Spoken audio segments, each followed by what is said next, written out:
Hey guys, it's Levi once again, this time with the beginner's guide on group dungeons. Before solo dungeons were released, the only dungeons people knew were group dungeons and randomized dungeons. So if you wanted to fame farm and get some loot, you would form a group and go do them.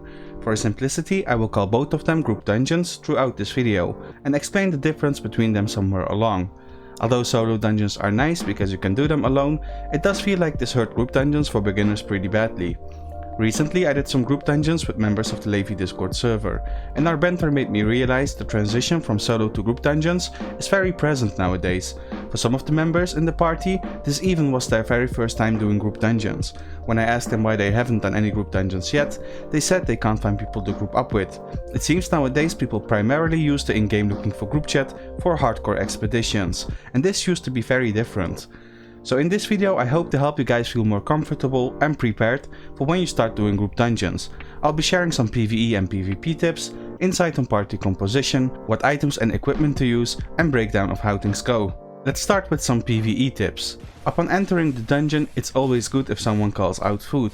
If multiple people forget to use their food, it will slow the party down. Your tank will be less tanky or use protective skills less often. Your healer will cast slower and less frequent, and your DPS will dish out less damage and clear slower.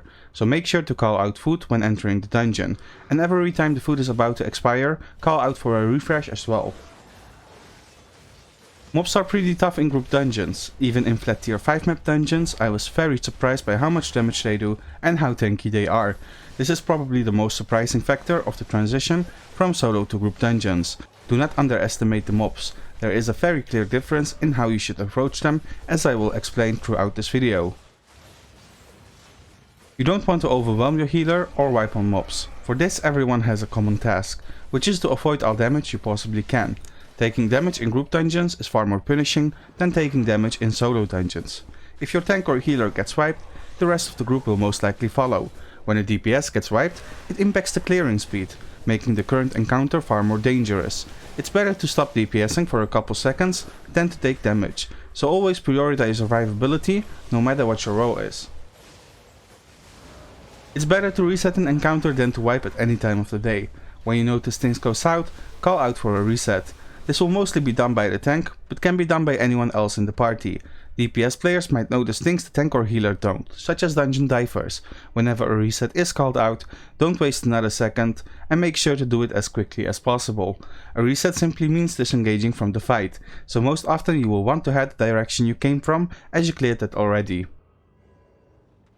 Always let the tank engage in group dungeons. Give the tank a couple seconds to get the mobs together and build up proper aggro. You basically don't want any of the mobs to target anyone except the tank.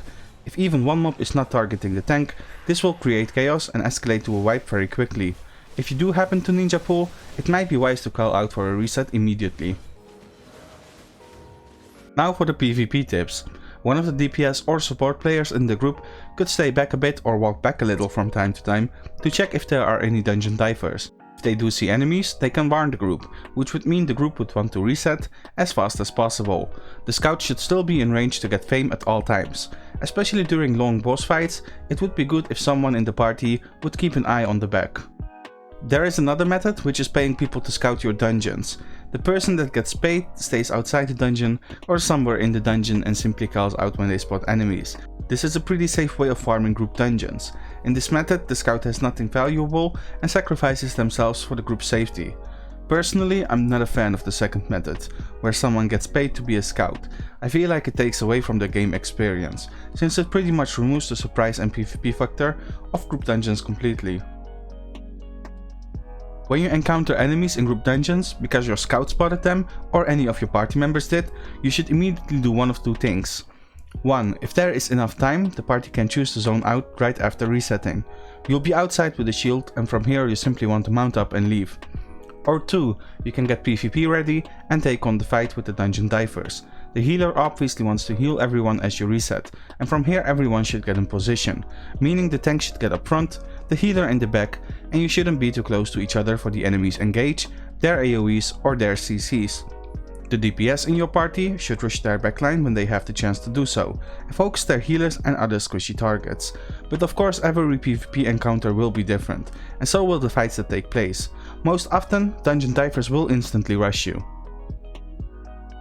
Keep in mind that you are most likely in farming gear, which is PvE gear, and the dungeon divers are most likely in diving gear, which is PvP gear. This puts you at a disadvantage, and there are only two reasons why you want to take on this fight. Reason 1 is that you don't have enough time to teleport out of the dungeon. If this is to happen, you have to get out of your escape train of thought right away. If you don't, you'll take on the fight with an escape mentality, and this will really hurt your chances of winning. If you are to fight, and it doesn't matter if you chose to or not, make sure to commit to it. Reason 2 is that you feel confident despite your disadvantage, and I can tell you this confidence will be noticed by the dungeon divers, and it will have a very big impact on the outcome of the battle. It might even stop them from instantly rushing you, and it might even lead to them retreating. One advantage that you do have if the enemy is to engage on you right away, and you manage to position properly in time, you will have your skills up whilst theirs will be on cooldown. Make sure to use this advantage.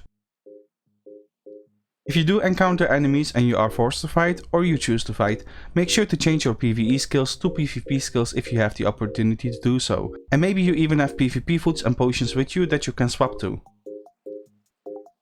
When entering the dungeon or entering a new floor within the dungeon, always wait at the start for your cooldowns.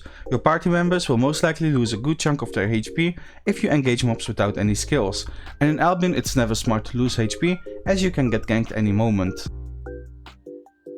If you do encounter enemies, based on the outcome of the fight, it could be wise to abandon your dungeon. The enemies could be stationed very close and return within a matter of minutes, maybe even in higher numbers, or they could have friends outside or even on the way already. It's better to lose your dungeon than to lose your gear. If you wish to continue farming dungeons, maybe go to a different zone with your party. Communication is simply key whenever doing group dungeons. I would highly suggest being on voice chat with your party whenever you guys do them. Maybe even assign a shot caller beforehand if PvP is to happen, and maybe communicate regarding a designated scout as well. Group dungeons are intended for parties of 4 to 6 players. Personally, I feel like 4 is slightly too little, and I would say 5 or 6 is much better. You want to have 1 tank and 1 healer, and fill the rest of the group with DPS, and maybe have 1 support. Don't worry about the amount of people in your group too much. There were even times we went with 10 people because we didn't have a healer or tank to form a second party. We always thought it's much better for everyone to participate in content, and if this means less efficiency, so be it. I also know people who are soloing group dungeons, so don't be afraid of going with less either. And once again, there is nothing wrong with wanting to be efficient, so just form the groups to your liking. I'll cover some of the core items you typically want to have on the various roles for group dungeons. Keep in mind these are just suggestions, and it's completely fine to go with different items and builds. As long as the tank can keep aggro, the healer can heal and the DPS does their damage, it's all cool. Suggested items for the tanks are the Incubus Mace, a shield, soldier helmet, guardian armor, guardian boots and martlock cape. For food you either want sandwich for more health or omelette for lower cooldowns, and as your potion you want Gigantify. You can either go as nature or holy healer. Both are fine for group dungeons, although often you'll hear holy is much easier to heal with. For your armors you want to have the druidic cowl, cleric robe and scholar sandals, along with the Limhurst cape. For food you want to have the omelette for improved casting speed and lower cooldowns, and for your potion you want to have resistance. For the DPS and support players, it's good if they bring armor pieces that benefit the group. These could be items such as the Stalker Hood, Druid Cowl, Royal Jacket, Royal Robe, Judicator Armor and Cultist Sandals. If each of the DPS or support players would bring one of these items, it would benefit the party a lot. Bring whatever type of weapon you want, just try to pick the one that seems most group dungeon effective within your mastery. So if you want to play bow, this could be the Bow of Baden. If you want to play Pyromancer, this could be the Infernal Staff. For sword it could be Carving, and for spear it could be Trinity. You basically want to use the weapons that either provide AoE damage, buffs to your party, debuffs to the mobs, or is very high in single damage for boss fights. DPS players either want to use stews for more damage, or omelettes for improved casting speed and cooldown reduction. Support players want to have omelettes for lower cooldowns. Both DPS and support players should bring poison potions to speed up boss fights. Tier 4 potions are good enough for this. Make sure to communicate your potion rotation so that you guys don't use your potions at the same time since they don't stack. For capes you have multiple options as DPS and support. If you have mana issues, take Limhurst, but otherwise Thetford and Demon are really good for additional damage. So let's cover the difference between randomized dungeons and group dungeons. Randomized dungeons can be found throughout the zones, and have 5 different entrances. There is Morgana, Heretic, also known as Mine, Undead and Keeper. The 5th one is the portal entrance, which can be any of the previous 4. The faction of mobs occupying the dungeon is the same as the entrance, so if you find the Morgana entrance, you will enter a Morgana dungeon. For the portal, this means it will be random. The mobs inside will be equal in tier to that of the zone, meaning if you enter a Keeper dungeon in a tier 6 zone, the mobs inside will be tier 6 as well. The randomized dungeons can also be spawned with dungeon maps. Whenever you spawn them with dungeon maps, they will always be portal entrances, meaning they will be any of the 4 factions. However, not all portals you see are player spawned. The system also creates portal entrances. Group dungeons on the other hand can be found in large static dungeons. People also call these public dungeons. Within these public dungeons, the entrances to the group dungeons have fixed locations. The faction of the mobs inside is always the same as the public dungeon itself. There are 3 types of public dungeons. There are Morgana forts, which is Morgana dungeons.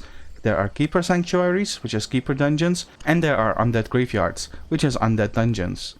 The difference with randomized dungeons is that group dungeons, so the ones within public dungeons, will be 1 tier higher than the zone. So if you enter a Morgana fort in a tier 6 zone and then find a group dungeon within it, the group dungeon will be tier 7. The Levi Discord server already grew to 100 members. Within this friendly Discord environment, we try to build a community to improve and help others improve. One of the things I started doing as we grew is to organize activities from time to time to help beginners ease into the game. Last time this activity was group dungeons, which is what led me to making this video. If you would like to participate, or maybe even help create these activities, consider joining my Discord server. I hope this video brought value to you, and you feel more prepared for your first group dungeon, or learned something new to take with you for your next run. If you have any group dungeon tips that weren't covered in this video, please share them in the comments below. As always, good luck in your adventures, and maybe I'll see you soon. Bubble of hope. What is that? What is this here? If you go through it, you will get better loot. It's called Bubble of Hope. It's like super good.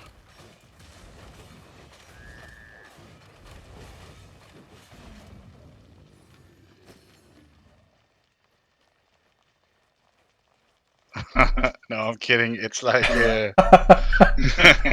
Okay, man. I mean, I will believe anything you say, so.